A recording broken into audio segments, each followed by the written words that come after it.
Cybersled.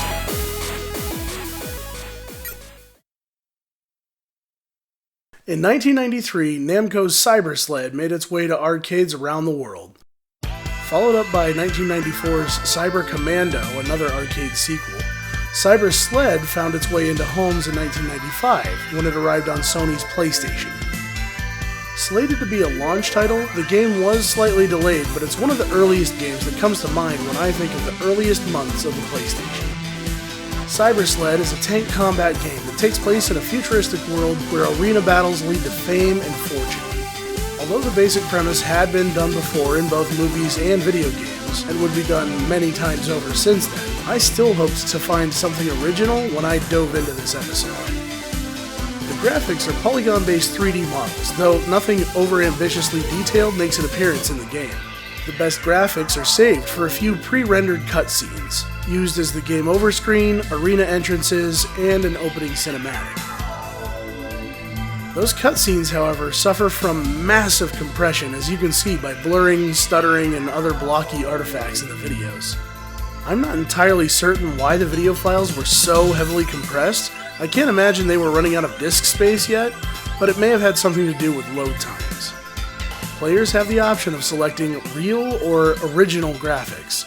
The original graphics setting features mostly solid color polygons with minor shading, which is similar to what the arcade game featured. The real graphics option adds some textures, such as logos on the sides of vehicles, though it's hard to call it very realistic. Cybersled is a tournament-style tank battle game, where you take on one opponent at a time in one of several arenas.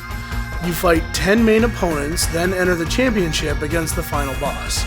The matches can be extremely short. I've finished a few in as little as 14 seconds, and almost never had one go beyond a full minute.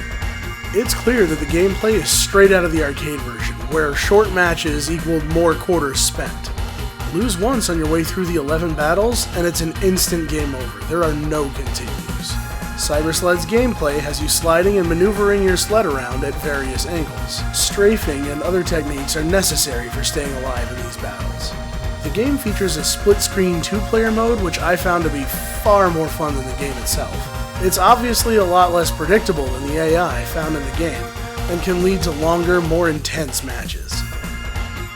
Cybersled features several selectable characters for you to do battle with. As you play through the game, you realize some characters are not those you had selectable. So, one quick cheat code later, and you can unlock the other characters in the game, all except the very final boss.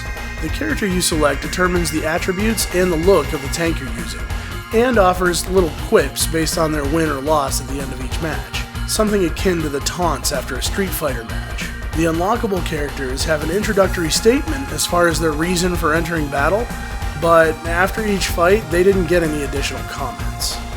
Although some of the characters have more ridiculous reasons for wanting to win the prize money, such as opening a chain of restaurants, some characters reveal more story and provide more of a framework for the world that these sled battles take place in. But it's very inconsistent. When you select Amanda Bates, some sort of gang called the Shadow Knights is mentioned. But when you select Madison Hawk, he just brags about how good looking he is. Rexer Ironside isn't in it for the money, fame, or even respect. He just likes the violence of it all. Other characters love the thrill of battle, and I guess it's safe to assume they're in it for the celebrity or the cash. I had originally hoped the manual could fill in some missing gaps, but the character information leaves a lot to be desired, and the entire story isn't even what your 6th grade teacher would call a full paragraph. It's the year 2067. Huge cities have been built with the stench of progress and decay. A violent fighting game grows with unprecedented popularity. The tank duels are cold-hearted death matches that whip audiences into a frenzy of much-needed enthusiasm and excitement.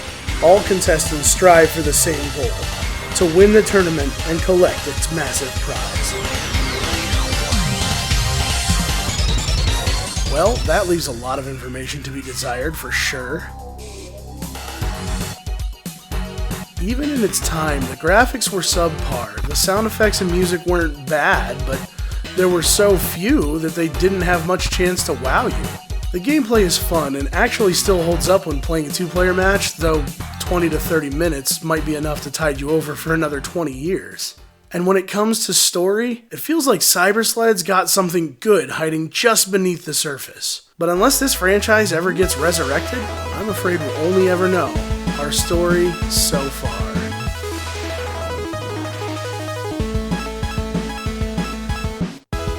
Thanks for watching episode 13 of Our Story So Far. You can always find me on Twitter at NewAngel, that's NUANGEL. You can always find all the episodes in order on ourstorysofar.tv. Thanks for watching. We'll see you again in a couple of weeks.